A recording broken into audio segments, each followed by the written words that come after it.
What is up? 100th episode of the SlabStox live show. That's right. It's been over 2 years since we started the SlabStox live show here on Mondays at 6 p.m. Eastern time. And we are on our 100th episode. So thanks, Nate, for coming to so many of them. And everyone, thank you for coming to so many of them. If you've been coming this whole time, pretty impressive to stick with us for that long. That means a lot. And we're excited to celebrate with the only way possible, which is using community suggestions and responses to a question of sports card market hot takes as of today. So, Nate, how about episode 100? Can't believe we made it here. Also, question. Yeah. 2 years of episodes would be episode 104, would it not? Oh, yeah. Sorry, 104. I meant. You're right. You're right. Not quite 2 years. Okay, we're very close to 2 years. So there's potential that, week here, week there, maybe off for a holiday or something. Yeah, I mean, we pretty much hit it to the T, but you're right. It is just about a full 2 years. But episode 100, pretty cool regardless. And excited to run today's episode and talk with you all about these sports card hot takes. Because as you can see right here from the cover photo, the one on the right by Nate, there's a pretty spicy take in here. Pretty spicy take about some Anthony Edwards and Michael Jordan rookie card talk. So we'll have to look at that and talk about that when the time comes. So pretty excited to be doing this episode though. Before we get into the sports card hot takes, of course, we're going to look at the PWCC weekly auction from last night, and there were some monsters here to sell on our podium in the auction number 35. So leading the way at number 1, Lamar Jackson's gold vinyl PSA 9 with the authentic auto, sold for nearly $17,000, and then Jordan Alvarez's 2018 Bowman Chrome red auto and Max Verstappen's 2020 Topps Chrome F1 refractor auto at 52. Both sold for $15,600. Now, the early indication for which was the best bang for the buck, I'm not super surprised about, with the Lamar leading at 58%. I think to see probably one of his, best single prism cards made. Although, non-auto versus auto is a whole debate in and of itself. I got to think that if that was a non-auto, it was sold for more, just how prism goes. Yeah, people were very excited about Lamar after that big game. And Jordan also said, how much did Lamar's game yesterday assist with his gold vinyl auction? I would have to say a lot. I mean, a PSA 10, which is the only other copy of this card. So basically, the PSA 10 would be instantly the best card of the gold vinyl ever made, versus a PSA 9 with authentic auto. So for $24,000 in August, I know $7,000 is a lot of money, but at the same time, normally you see PSA 10 premiums go for more than 20% of the card value or whatever. 50% of the card value or whatever it ends up being. Nate, did you think that game yesterday definitely helped this value get up to 17K? I do. I think mainly because they barely lost to a what I assume is going to be a good Dolphins team and a game in which Tua played out of his mind.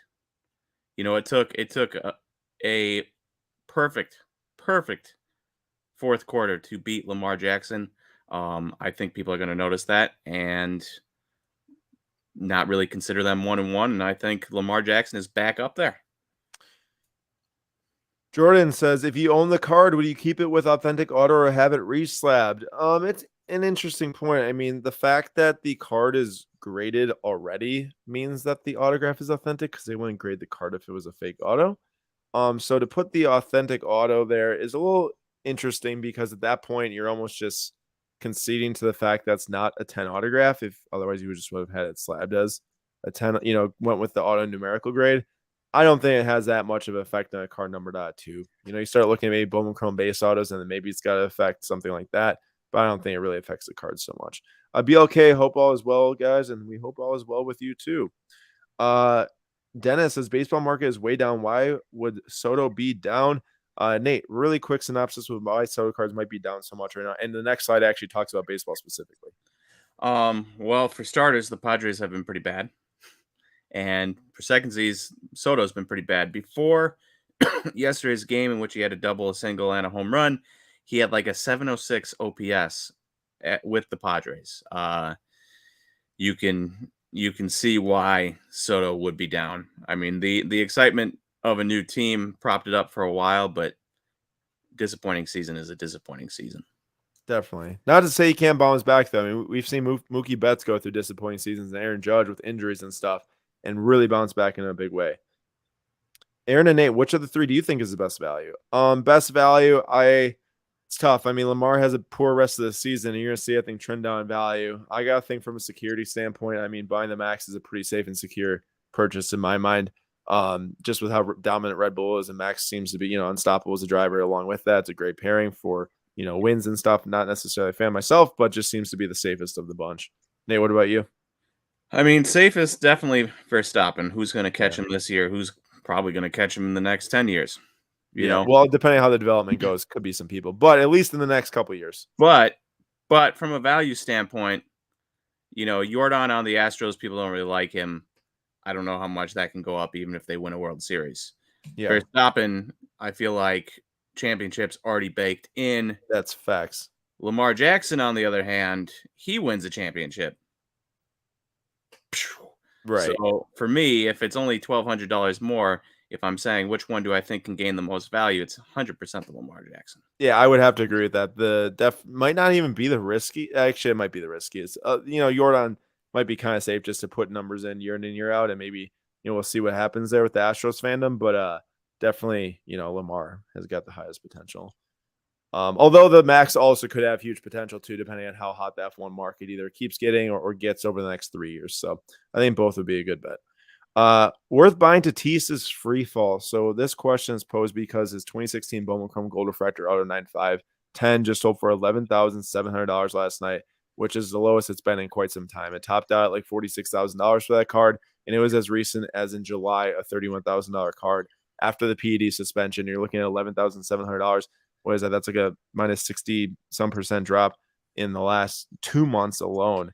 And early indication from our Instagram post says it is worth buying the Tatis free fall, given that this is quite a large amount of value that's been lost. Nate, do you think it's worth the risk in this case, or is it more worth the risk in like card drops from $1,000 to $400? Well, every time, okay, PEDs aside, every time Tatis has stepped onto a baseball field, he's done insane things that we haven't ever seen. Because of the PEDs? I don't know. Taking up from second to home on, flyouts, that type of stuff. Huge home runs. I mean, it's all exciting, and he's a very exciting player. So yeah, the PED thing stinks. I don't think it's because of PEDs. I don't think you start that young, and he was really good in the minors that young. I think it's probably because he was trying to get healthy. And I would say that, I mean, he's going to step back on a field. He's probably going to be exciting again. If I had $11,700 and I was willing to risk it, I mean, that's a huge price cut. Yeah, that is. I mean, that is a lot of value loss, some of which might be able to be made up, as we saw with Alex Rodriguez within 2 years on one of his cards specifically. I think it's like the SP rookie PSA 10. The value was made up in 2 years.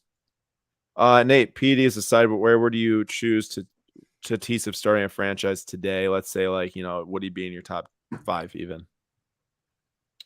Or way too risky? That's a bit risky. Top 10? Yeah. Well, he hasn't proven, he's a great player, but he hasn't proven that he is mature. So you don't know if you're getting 100 games, 160 games, 20 games.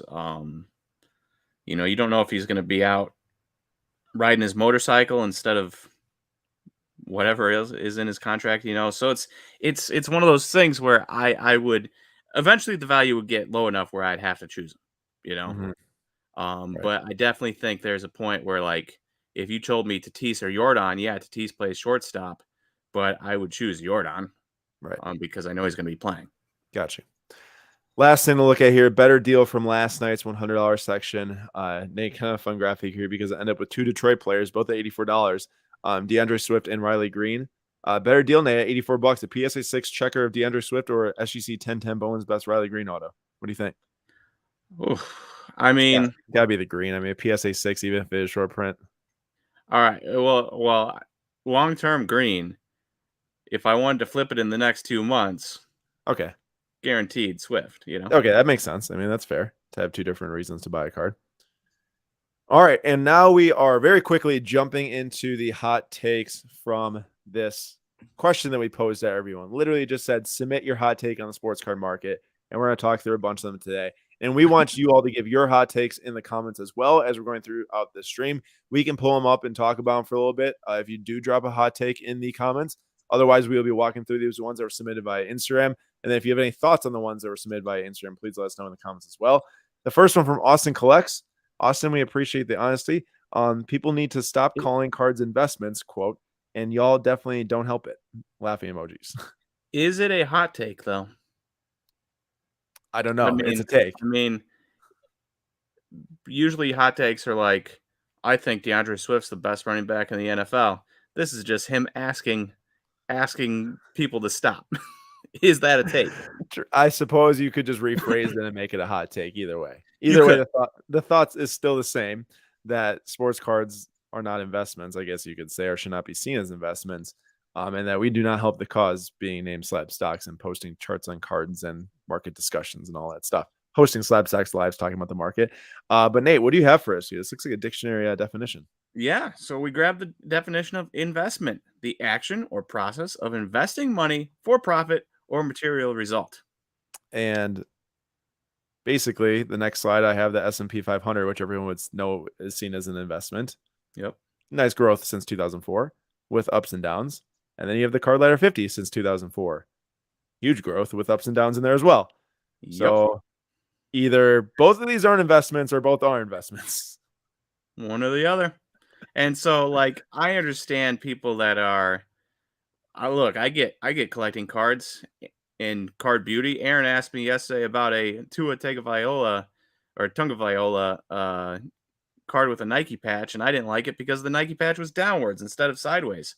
And it's like one of those things where we get the idea of collecting, but also I feel like people turn investing into like this evil thing that only evil people do, and that's not the case. And remember, a lot of people use the investing and the buying and the grading and the flipping and the turning cards over between off seasons, in season injuries, all that stuff to then fund their collection at the same time. I mean, I have a giant stack of Yelich just like in the room behind me here that I hope to get on the wall, framed here pretty soon, type of thing. Like I put together a really big Master Set 2018 Heritage stuff. Along the way, have I bought and sold Mbappe's and stuff like that because of investment purposes? Absolutely. You can definitely do both, and cards are definitely not one or the other. They're for sure both, and it just depends on how you want to interact with it. Is really what it comes down to. Yep. Although I do appreciate the comment because I feel like not everyone go out there and just say that, but I appreciate Austin for the honesty.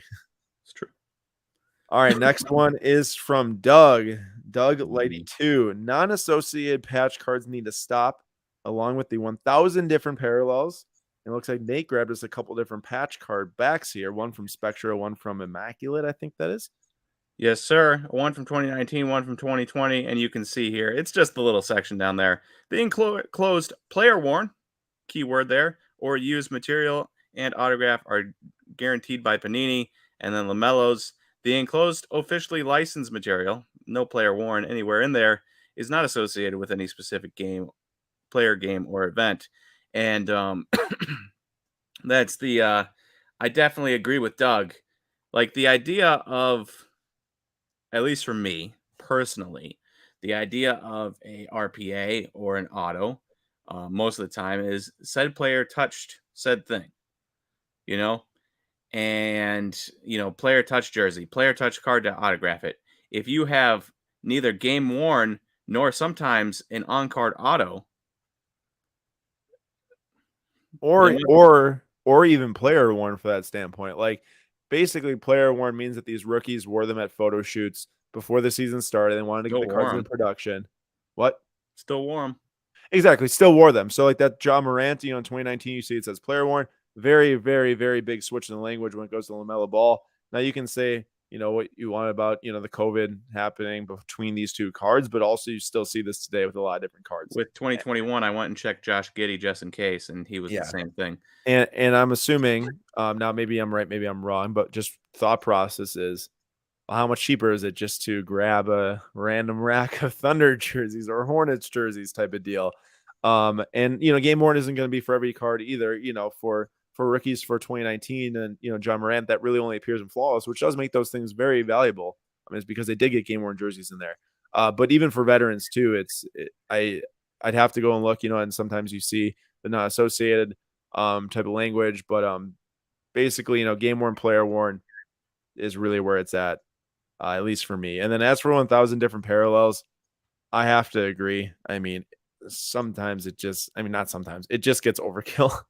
After a while, when you look at a new checklist for a new product, you compare it to the previous year's product and you see, I don't know, 4 more parallels or 5 new parallels. And now Prism Rainbows are up to, I don't know, like 70 different parallels or something like that. Even one a year, 10 years down the line, you've got 10 new parallels, and it's like, yeah, yeah. And the thing is that you start to look at it, and then you start to question, well, what's the difference between this one, between that one, between the other one, and all that stuff. And then you start to question, well, is there really any value to it? If they're all just different slaps of uh, animal prints on it or whatever it might be. And I guess, you look back at 2012 Prism Panini basketball and you see silver, green, and gold, and all of them had different purpose. Gold out of 10 are the only serial number cards in the set. Green are the only retail parallel in the set. Silver are hobby exclusive. Like, those 3 make a lot of sense. I think there should be different value. I think all 3 should have a lot of value to them because of that. When you start to just put all these different things in there, it gets pretty confusing pretty fast. Yeah, waters it down. And I mean, the concept of changing the border color of a thing and making it more rare is already kind of, at least for me, pushing the boundaries of acceptable. Mm-hmm. And then doing it over and over and over and over and over again is brutal. And then there's certain reasons though, like I was talking about 2012 Prism, like baseball. I understand it. Bowman Chrome, longevity parallels, blue, red, orange, gold. Those are longevity Bowman Chrome parallels, so they all carry a lot of value, especially over their different counterparts, orange waves and that type of stuff. But once you get into like all the different random stuff, then I start to get like Nate, like, oh man, all this is kind of interesting. Because I still think that there should be difference in value based on those like very collectible longevity type of things, not necessarily the new honeycomb print. Quick question for you. Yeah. From a Topps Chrome perspective. So obviously there's supposedly, the short print, Topps Chrome, Bobby Witt, Julio Rodriguez, CJ Abrams, Hunter Green, and Spencer Torkelson. Yeah. How would you feel if every rookie was a short print base? There just wasn't that many base to begin with. And then most sets are built up with just vets. It'd be hard to complete a set, but it would make rookie cards super valuable if the base variation was, say, short printed to 300 or something. Would you also say that there would be like, longevity type of parallels included in the set, or no parallels at all? I think parallels would still have to be had, but yeah, I'm at least somewhat interested in, just base rookies not being abundant. I think it'd be interesting. You still want people to be able to get their hands on rookie cards because that does drive, collecting in general. People wanting to get each rookie, at least in even an aspect of if they spend $2 on one. But I think what would be interesting is looking at making like the main rookie, the short print, and then the rookie debut, the mass rookie that people can get. I mean, you already have the rookie debut set up, the structure for it, because these players debut in the MLB and then they get that card. Why isn't that, just like the big print of them type of deal, which I think would be more interesting. That would be cool. Like crispy, you're actually worth something. Yeah, that's true. Crispy cards. Topps Holiday is underrated. Now, this is one I did not expect to pop up in here. I've heard in the past because specifically in 2018, Ronald Acuna's Holiday rookie, I believe, was the same image as his bat down. I'd have to check that to be sure. Nate, I don't know if you know off the top of your head. I don't. But I do think that the Holiday 18 of Acuna is the bat down. And then I guess it spills over to Crispy bringing up this, maybe this hot take here. And then Nate finding a couple rookie autograph numbers for the Holiday, which, pretty expensive. 2018 Ohtani, $3,000, and 2018 Holiday on Soto, numbered out 20, PSA 9, 2.75K. However, Soto numbered out 20, that's pretty cheap. Yeah, that was gonna be my take is I know it's a sticker auto and I don't love them, but out of 20, I mean, for 2750 of a rookie auto, it's It seems pretty cheap, so I tend to agree with Crispy. I mean, it's not my cup of tea. I'm not walking into Target and buying a Topps Holiday Mega Box, but they are pretty undervalued. I do think it's a little bit gimmicky putting like snowflakes on the borders and stuff. But Yeah, the gimmicky thing is definitely what holds it back. I think Space Moose. This is interesting. This is related to the patch hot take about the non game worn type of deal. Non game worn cards should be treated the same as printed autos on cards. Now, this is interesting. You know, if you see a facsimile auto on a card, you say to yourself, "This isn't the real deal." You know, it's not the real deal. It's not actually signed. Why not say the same thing to yourself if it's a patch that doesn't, you know, associate with being game worn or even player worn, as we brought up? I think it's a great respectable. point. Uh, Shin says, sad because when you hit a low number logo / name patch that's not game worn, it just hits different compared to a high numbered player / game worn patch. Yeah, I mean, I've seen some insane immaculate 2021 rookie patches where it's like the head of the Bengal. First of all, I'm not even sure if there's like a head of the Bengal on the Bengals jersey. So that's like from like a, I don't know, a Letterman jacket or something like that. And then Bazooka Tom, I have always felt that way with autographs. Why is an orange auto of someone worth more than a blue auto when an auto is an auto? A number on a card doesn't change the autograph. That's facts. I mean, you add them together and there's 175 blue and orange autos. Yeah, a smaller percentage are orange and blue, but it's still a sought after auto, which I think is a good point. You know, if you're on a budget, like go for the blue auto. Yeah, go for the base auto if you're on a budget. True. Still an auto. From D Callow, PMGs are the most overrated cards in the universe. Funny, I don't know if that's supposed to be a pun, but it is from the Metal Universe sets that PMGs come from. And I will agree and disagree with this hot take here. Nate's got the graph of Michael Phelps up here, the PSA 9 from the 2013 employee exclusive. $500 was the starting price for that thing back. When was that, Nate? 2021. Yeah. And then by 2022, it hit $3,000, 3.5. Now it's on like 2.5 for the PSA 9 Phelps. I will agree that the employee exclusive PMGs are a tad overrated. I know it's the only place you can get a Phelps PMG, but it's not like that these things are pack pulled out of sets that came out of high end sets or super tough to pull.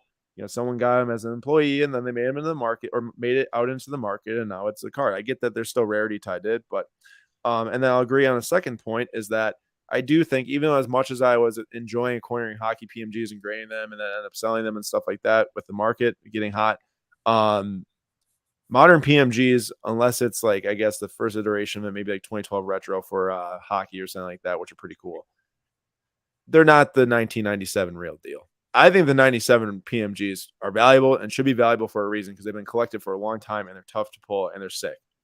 But I understand where Decal is coming from. Maybe someone else can leave their thoughts on PMGs in the comments, or Nate, you can provide your thoughts too. I I don't really have any. Yeah, I guess the only PMG other is way thing, out of my realm of having collected or having thought about collected or yeah, anything like that. the only thing that I would say would be the whole Marvel PMGs. You know, they've made many different iterations of those up to this point, and they are still coming out with new Marvel Skybox sets. And then they also just released this new non-licensed Skybox Metal Universe set with like LeBron wearing like random street clothes Oh, I PMGs saw and the Marvel Sabrina. Ionescu. Yeah, Yeah, and then there's like a Coco Goff PMG, which I actually think is kind of cool. But that, you know, a lot of them are kind of interesting looking and don't look that great in my opinion, and might not be worth exactly what they're selling for. In my opinion, only. I know other people can disagree. All right, next one here. F1 is extremely undervalued. This is from Ryan Ress. So it looks like they pulled the 2020 Topps Chrome Purple F399 PSA 10 of Lewis Hamilton for $4,500 last night on the weekly auction. And then a BGS 9 of the Messi 2014 Prism World Cup, numbered out of 99 purple for $4,500 within the last month. allow Hey, me to I was going to say, talk me through this. explain my reasoning here. So obviously the can you hear me? Yep. All right, just super frozen on my end. Oh, The Lewis Hamilton PSA 10 is his first year Topps Chrome card, even though it's not a rookie. So I wanted to grab something that was a first year card that wasn't a rookie, which led me to Lionel Messi. 2014 Prism. Obviously, he's been around for a long time, not a rookie. Kind of similar. I feel like similar kind of vein of what's going on here. And obviously, out of 99 is not anywhere close to 399, but a BGS 9 isn't anywhere close to a PSA 10. So I was kind of hoping that it'd be a little bit close in comparison and just be like, all right, you think F1 is undervalued. Well, let's look at another set that is a first year set. Um, I don't know.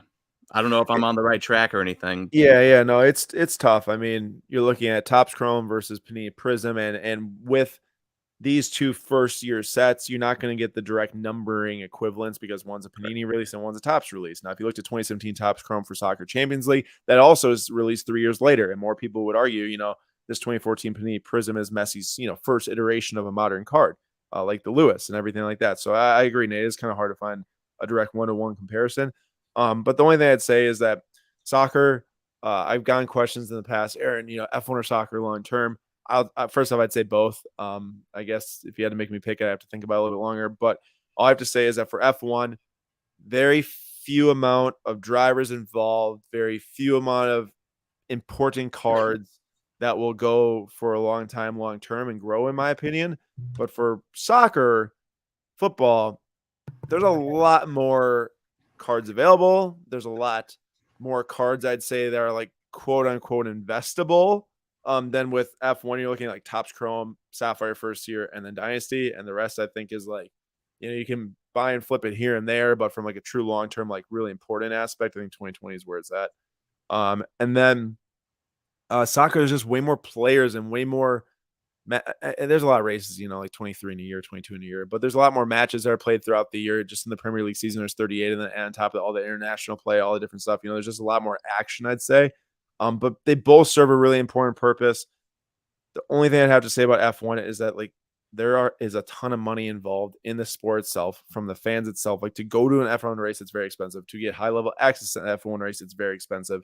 There's a lot more availability to attend soccer matches and to pay not as much money at all versus F1, where I could see what you're saying if you're like, oh, the overall F1 fan base is loaded and maybe it hasn't touched them yet.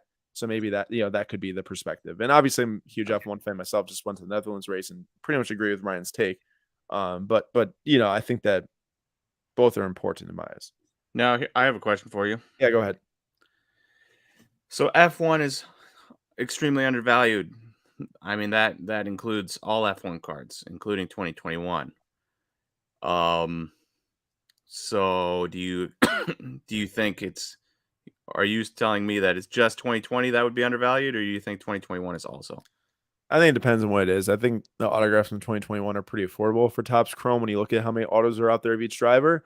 But I just think that the 2021 Topps Chrome falls a bit into the, too much out there. Just like all the parallels in basketball now, like football retail, that select football retail one that exploded.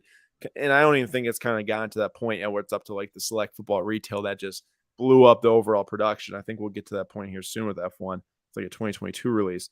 But yeah, I do think where the best value is still in 2020, even if it is more expensive. Just so many people are going to be attached to that first year set. Okay. This I would say would be the hottest of the hot takes when Nate was saying like that DeAndre Swift is the MVP or something like that. Like that'd be a hot take. Like this isn't a hot take right here from Ryan's son.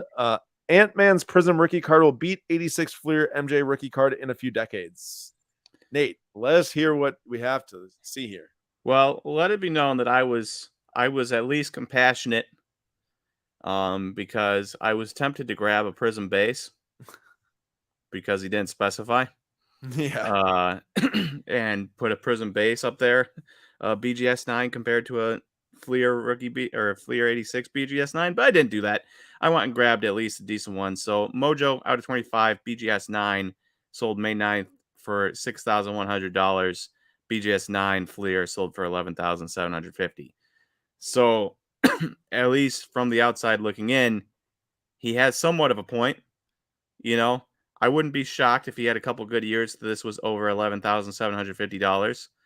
But we're talking about a card that only has 25 copies compared to a BGS 9 that is probably a pop of 1,000 or something. Yeah. 2,000. Like thousand something, and then obviously all the PSA 9s, all the PSA 8s, like there's like 7,000 PSA 8s or something like that. 20,000 in PSA pop report in general. Now beat, the word beat is kind of a hard term to decipher here. Are we saying it's going to beat it from an iconic perspective? Is it going to beat it from a value perspective?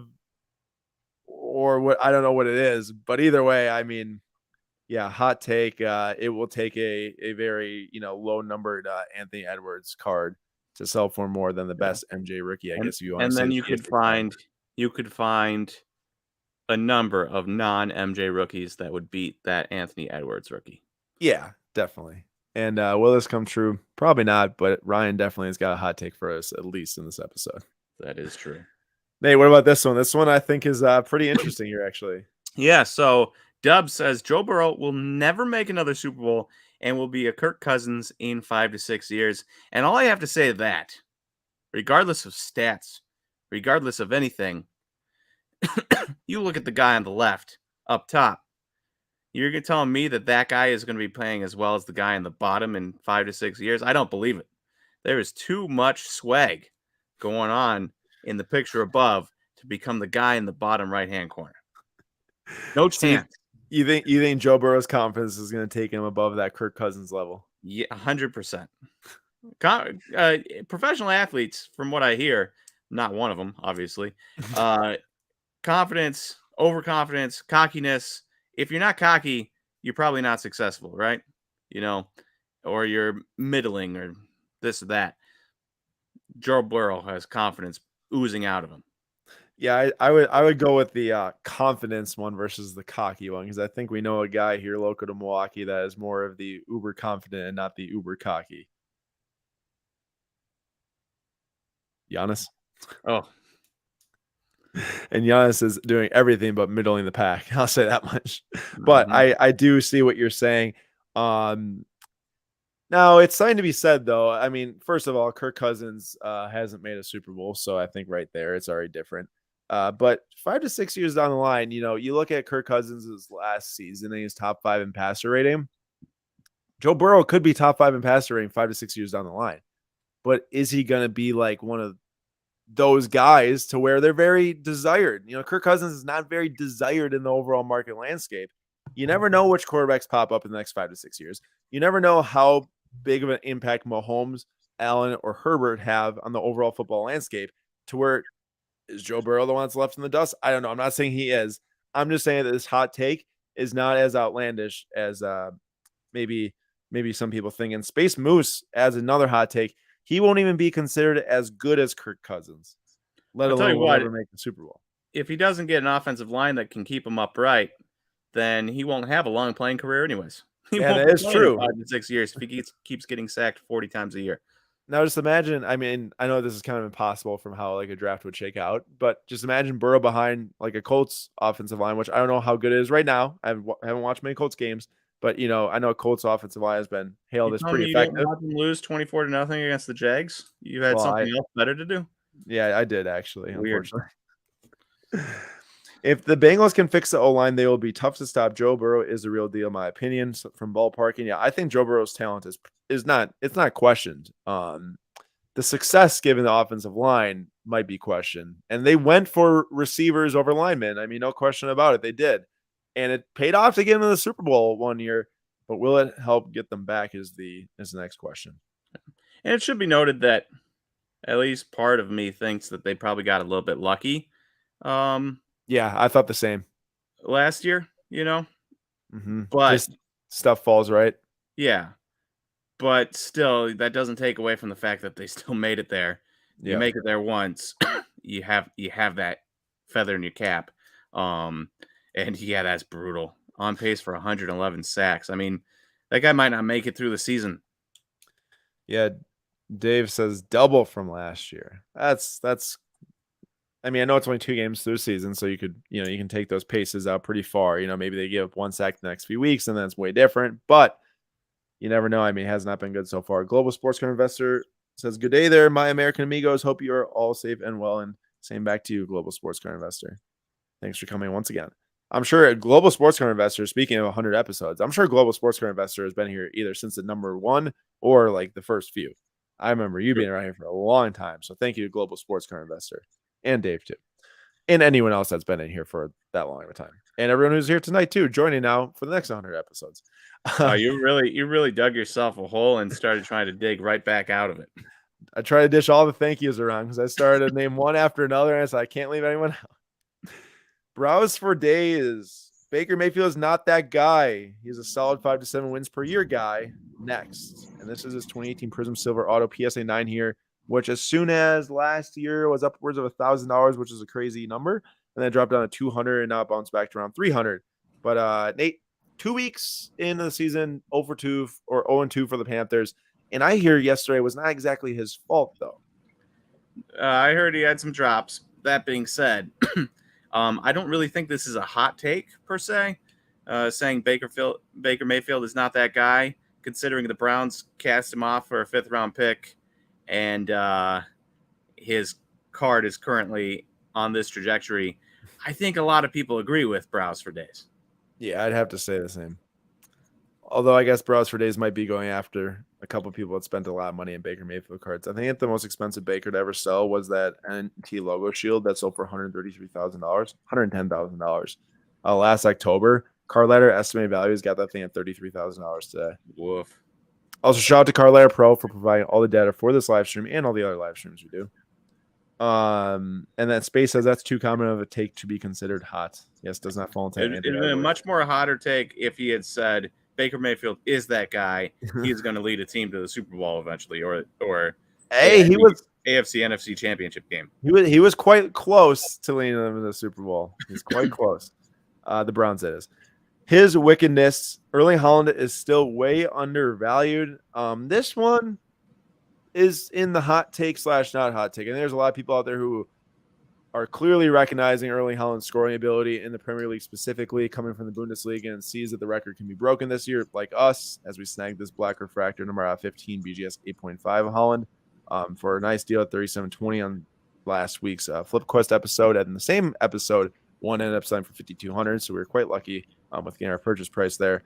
And then on the flip side, there's gonna be people who are gonna say, one injury away from not breaking the record this year, which is kind of true. You take away if he gets injured, he might. That is true about every single athlete that's ever stepped on any field ever, or any court. That's my rebuttal. Thanks, Nate. I like it. But then the other one that I think that has a much more valid, reason to say that he's overvalued potentially is that he won't be playing the World Cup. So come November, you're gonna be watching, France try to make a back-to-back World Cup run with Mbappe. Brazil with Neymar, Vinicius, Gabriel Jesus, those guys trying to win a World Cup. Shout out Brazil. I'm a Brazil fan for this year. There you go. They're fun. They're fun to watch, man. Those Brazilian players are really good. Rodrigo and everyone. And then you've got Messi, who's going to try to win his first World Cup ever, and Haaland will have none of that action. It's definitely a valid argument. It's just, do you value what he's doing from a club perspective, and the fact that the World Cup pool is expanding come 2026. And Norway has a potential chance to definitely make the World Cup and then compete. And if Haaland's on that stage at that point, after doing things like maybe breaking the Premier League goal scoring record and all that stuff, I think it'll be exciting to see where his market goes. Go ahead, Nate. So real quick question for you. So you expand the field. Mm-hmm. Now, this has worked well for teams in the past where you expand the field in March Madness from 64 to 68, and one of the first 4 in ends up going on a somewhat miraculously run to the Sweet 16. Right. But I feel like professional sports is a different animal. And I feel like even if you expand the field, if you weren't going to be able to make it in before, are you really going to be able to make it in? Are you really going to be able to do anything once you make it in? Remember, maybe you win a game. Nate, this isn't the NBA. This isn't the NBA where they're playing a best of series. Where it generally is going to be, the best one team. Game. I mean, the elimination games are one game, so you do have the group play, right? You got to place top 2 in your group, at least as of right now. I don't know what the restructured format, what that leads to. Maybe they grab a couple third place teams or something like that. I don't know. I'd have to see. I don't know if there's grabbing 2 more groups in general. But either way, let's just say that 3 games and yet 2 of them you get lucky. You just have lower goal scoring chances, but you convert them and the other team does, and you get to the round of 16 and boom, luck again. I think it's a type of tournament where lightning can strike and can lead to something, just from my opinion. Jordan, how hot of a take is it, Luka over Giannis? I'd say from people that buy Luka's cards, not that hot of a take, or from Dallas Mavericks fans, but from a normal NBA perspective, I'd say pretty hot take. Or from a biased Bucks perspective, which is both of us. That's too hard to debate that when you're both a Mavericks fan, Jordan, or a Bucks fan, us. Yeah. Quentin, will Herbert's prices rise? Will Herbert's price rise more? And what about Mac Jones? I think Herbert might be compared to Burrow. Yeah, I mean, it just depends on how the Chargers do. Obviously, like he's got the stats, he's got the talent. Can the Chargers convert to the playoffs and also do well in the playoffs? What about Mac Jones? Nate, really quick about Mac Jones and any quarterback that's not putting up great stats. Big reality check for their markets, like huge reality check for their markets right now. I think a lot of people came in the season trying to make those plays on those quarterbacks, trying to figure out which ones are going to do well. I think it wasn't that hard maybe to see, at least from Mac Jones' perspective, that, you know, he could be successful given Belichick's system, but the stats aren't really going to be as big as these other guys, Tua, Lamar type of deal. And I think his prices are definitely suffering because of it, even with the Patriots being 1-1. You just can't keep up those prices if you're not dropping multiple touchdowns. And they barely beat the Steelers yesterday. And they barely beat the Steelers yesterday. Good point. Do you think Mbappe's rookie cards will have room to grow, or is he already hitting his peak? Haaland is undervalued. This guy's a freak.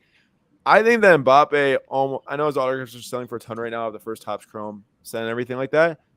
I almost feel like with all the heat on Haaland right now, it would make sense to look at Mbappe and see what type of cards of his he might be able to snag before the World Cup or for the long term, because the guy's uber talented. I mean, he can do a lot on the pitch now. He's really, really technically sound and has a lot of skills.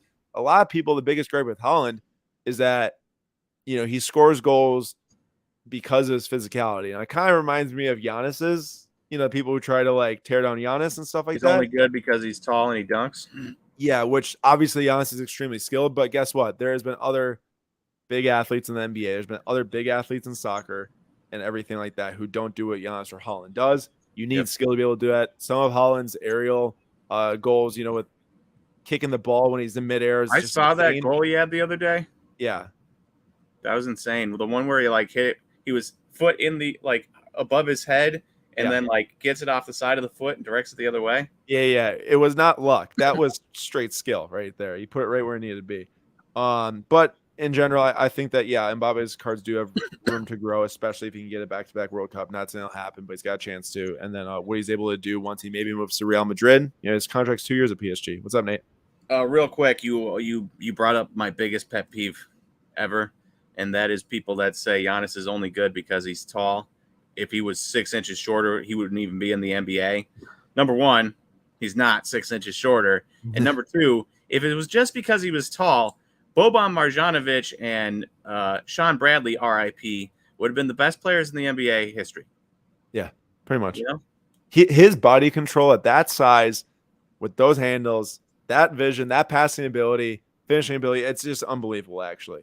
I think that it actually shows how skilled he is, given that he's that big and can control his body that well in the lane. Yeah. And know he gets a lot of offensive fouls, but I think that's almost just a volume thing at that point. Obviously, he drives the lane a lot. And, maybe he can control a little bit more, but still, I mean, I see that guy do things that you never think a 7-footer could do.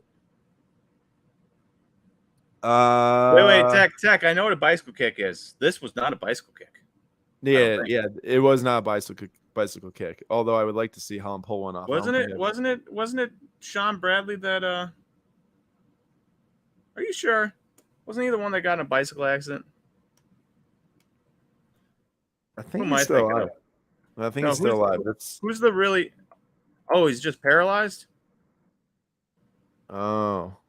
I thought he died. Who said that? I don't even see it. He's paralyzed as a result of a bike accident. My bad, guys. Oh, you Googled it. Well, either way, hope he is doing okay. Not being in the EPL hurts Mbappe, and less touches with Neymar may be messy long term. I mean, I think Mbappe will get a move to Real Madrid here eventually. We'll see what he can do in La Liga. La Liga, definitely, like, you do well there, and I think that it's gonna mean something.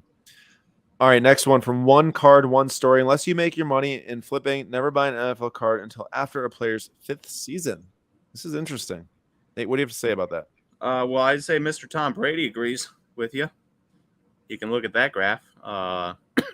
and you can see how consistent it was.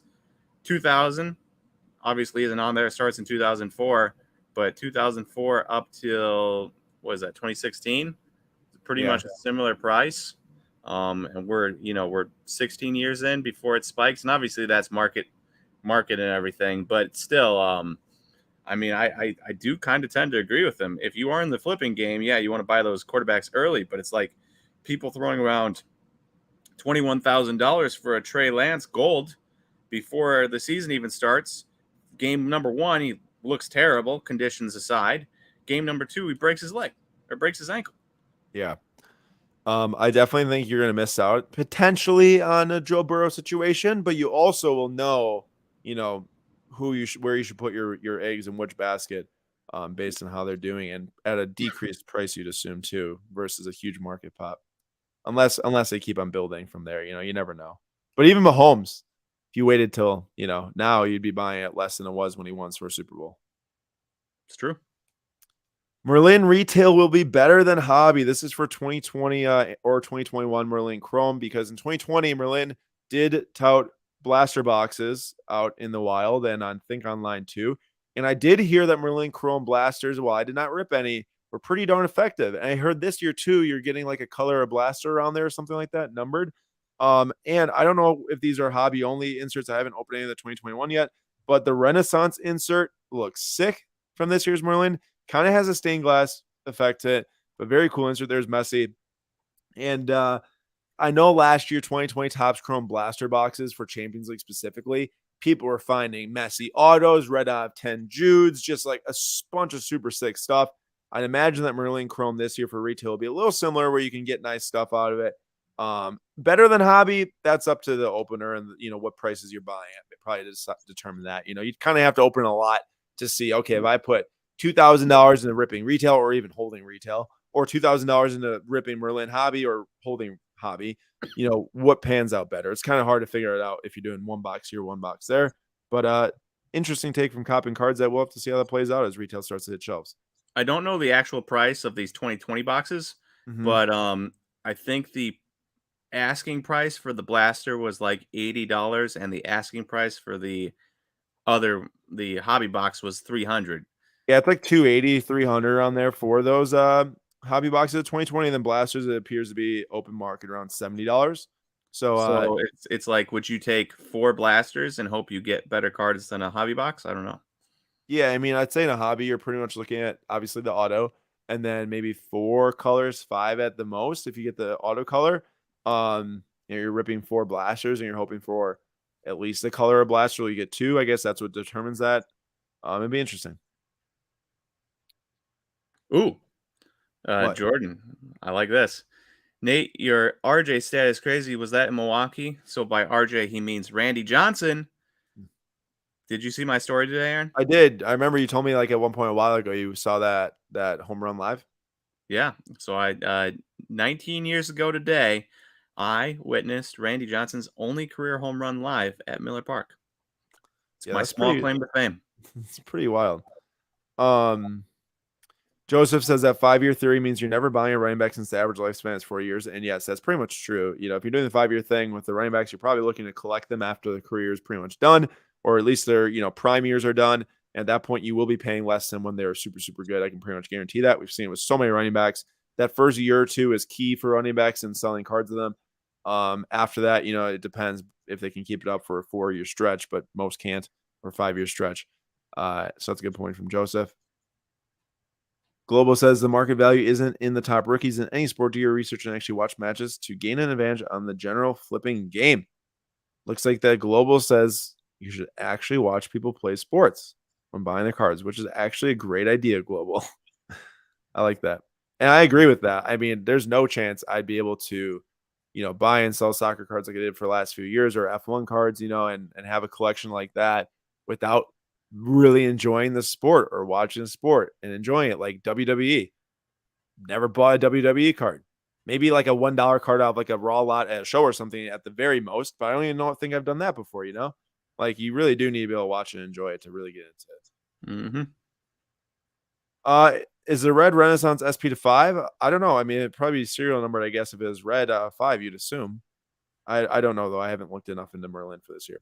All my cards suck says it's been said before, but in 5 years, 99% of modern cards will be worth less than today.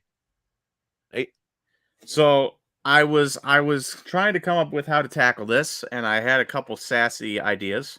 Maybe grabbing Prism base cards that were like a penny and say 99% because 99% are already a penny. So like, is it going to go that much lower? um, but I decided not to go that route. probably a good Instead, choice. what? It's probably a good choice.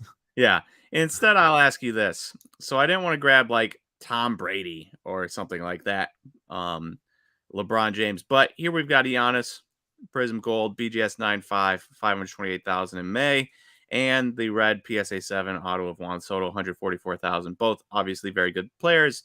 Both have won championships. Giannis has more individual accolades, but obviously both young, good players. Very good, top 5 even. Do you see a scenario where, you know, maybe these are the 1% he's talking about that will go up? But do you see a scenario where like something like these two cards could be lower in 5 years than what they are right now? I mean, definitely. It just depends on how at least Juan Soto for certain how his career trends and Giannis as well. Let's just say if both of them kind of play as you'd expect if you're buying that card. Like you're buying the card because you physically think that they're gonna win games, maybe get another World Series, maybe get another NBA championship, and at least add to their Hall of Fame resumes.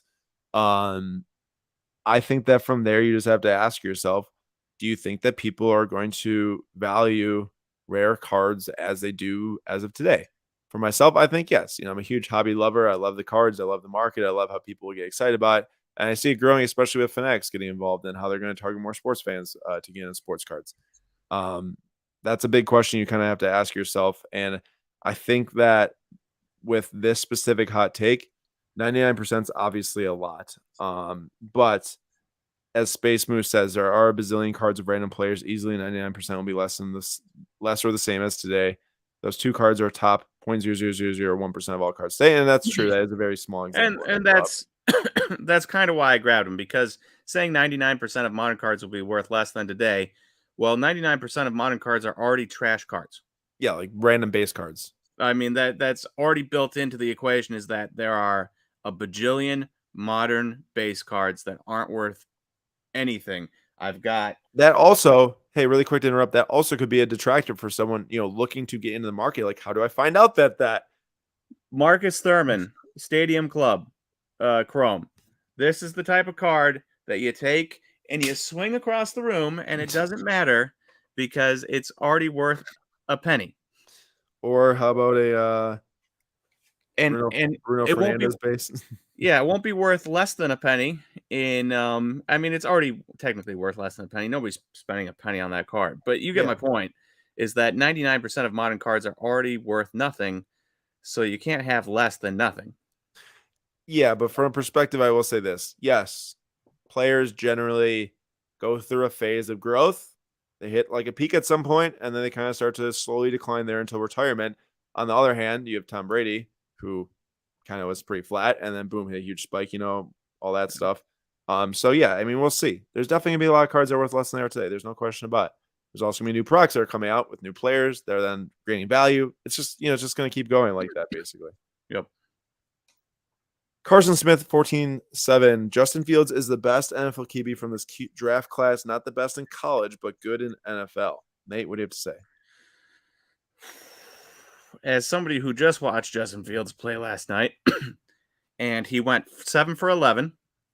That is not a misquote. Justin Fields against Aaron Rodgers and the Packers threw 11 times. If you ever thought you were going to win, I was going to say while losing too. While losing. I mean, they clearly don't trust him enough to have him throw the football. His weapons, Darnell Mooney, his best wide receiver, ended the day with -4 yards catching or receiving on one pass. And so, like, they don't trust him. His one redeeming quality is he does have the most rushing yards at 468 amongst all of the rookie QBs from last year, not including Kellen Mond. Shout out. Is this last year's numbers, or is this year and last year combined? I guess this might just be last year's. Tough to say. I assumed it was. Well, no, I No, assumed because it was Trevor both. Lawrence wouldn't have 4,000 yards last year, probably. Probably It's got to no, be probably combined. not. I Yeah. assumed it was both because I just went on and grabbed the 2020 draft, and then they usually just stack all stats on top of each other for a career. Yeah. Um, all I gotta say is what Justin Fields has shown so far, and especially last night with only 11 passing attempts, when you need him to throw, one of those passing attempts ended up being an interception. He got out of a sack, escaped the pocket, and then proceeded to throw it right to Jair Alexander. I think we are at a possibility. Well, we'll get onto that in the next question, but Carson, I do think this is a very hot take.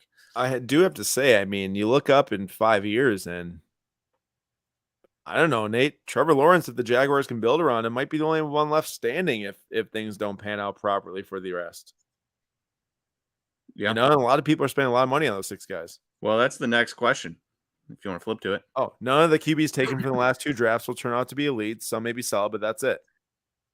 I kind of tend to agree. I mean, who on this? Obviously, Sam Howell and Bailey Zapp and Coral and Willis and Ryder and Pickett haven't played, but you don't become, they're not third and above round picks, and Kenny Pickett the first pick in a draft at number 20 because they're good in college, because they're superstars. So, irregardless of them, it's more important to look at the Trevor Lawrence, Mac Jones, Davis Mills, Zach Wilson, Justin Fields, Trey Lance.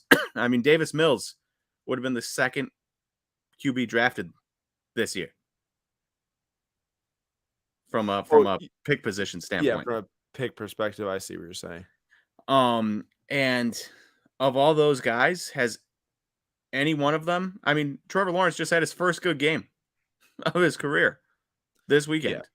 And won against a Colts team that we still are trying to figure out if they're actually good or not. Yeah.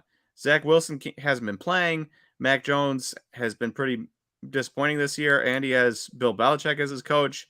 Davis Mills is better than we thought, but it's still not exciting. And then Trey Lance is obviously injured and wasn't good last week, and he has basically not played any games. He's played like 5 games in the last 3 years. Yeah. 3 calendar years because of his fluky college career. I mean, there's a real possibility that quite literally none of these guys are good, and there's 2 full seasons of 0 quarterbacks being talented. I mean, I remember 2013 football card year, Topps Chrome and stuff. You're looking at like Geno Smith and Cardell Jones and a couple other guys who I'd have to pull out of the thin air to grab, the names of. I know people were buying them. Now, they might not have been buying them to the level people were buying Trevor Lawrence and Justin Fields and Trey Lance. They probably weren't as good as those guys in either college or whatever anyways.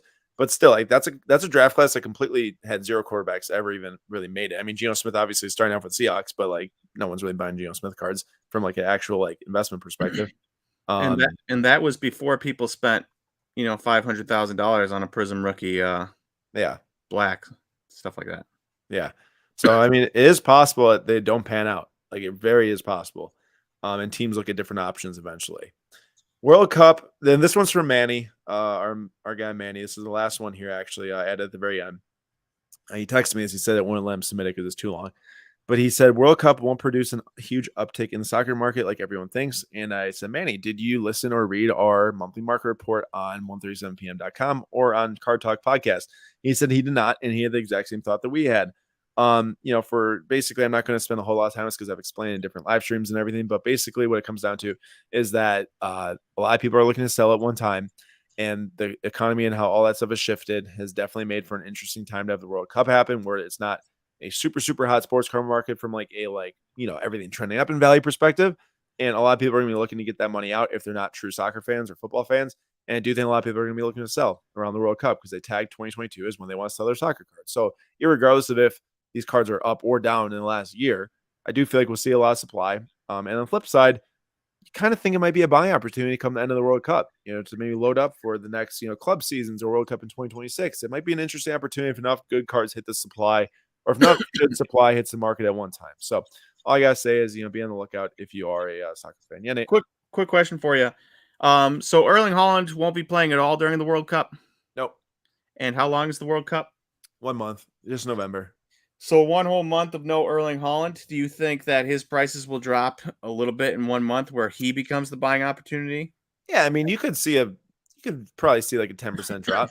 I wouldn't be surprised. On his cards that maybe aren't like super, super, super rare. Especially if people do think that he is playing the World Cup, if they didn't know that and bought him anyways to sell, and then they go to sell him, and then there's a lot more than what we might think, because maybe people did think he was in the World Cup, we're holding him. So we really don't know at this moment, obviously, but I think we'll find out pretty soon here in the next month and a half or so.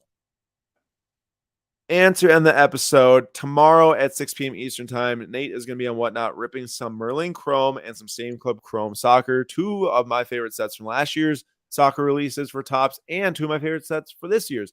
2021 looks really good for Merlin. There's some awesome match ball autographs with authentic match balls from the Champions League football, which is really cool to see. And then there's also awesome inserts this year. And then with Stadium Club, they add beam teams, which are super sick. I pulled a couple myself.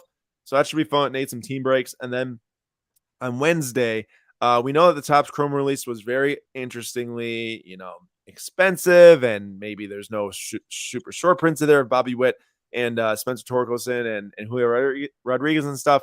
But all we gotta say is that if you are looking to get Topps Chrome at a good price, and maybe the price of what the market kind of reflects of it, be sure to come on Wednesday at 6 p.m. Eastern Time on our Whatnot channel, because Nate will be selling 50% off packs from the retail Topps price, $6 per hobby pack for 2022 Topps Chrome Baseball, 144 of them to be exact. Hopefully Nate can find some rare cards in here for you all, but at the very least, it'll be a cheap opportunity to maybe hit a nice auto of Franco, Rodriguez, Bobby Witt, those guys. I like it. Should be a fun time. And I'm excited to crack into it, especially at a cheaper rate for everyone, because I don't know what to expect, but cheap packs are cheap packs. So it should be fun. Yeah, let's see what happens. Want to thank everyone once again for coming to tonight's episode, 100th episode here. We did a sports card community hot take episode to dedicate this episode to you all for being here, supporting, and helping us do this content every single week. It's a lot of time from everyone involved, not only us but you all too, coming and sitting here. So we appreciate it a lot, and those listening on podcasts later, we appreciate it as well. And we will leave it with one last hot take here from Gabriel. Hot take: Joe Flacco leads the Jets to this year's Super Bowl. Change my mind. I think it's such a hot take. I can't even change his mind right now. Hey, he's already led one team to a Super Bowl. What's another? Why not another? All right, everyone. Thank you so much for watching. We will see you all next in the Sunday Flip Quest Live at 9:45 p.m. Eastern Time here on the SlabStox YouTube channel. See you guys.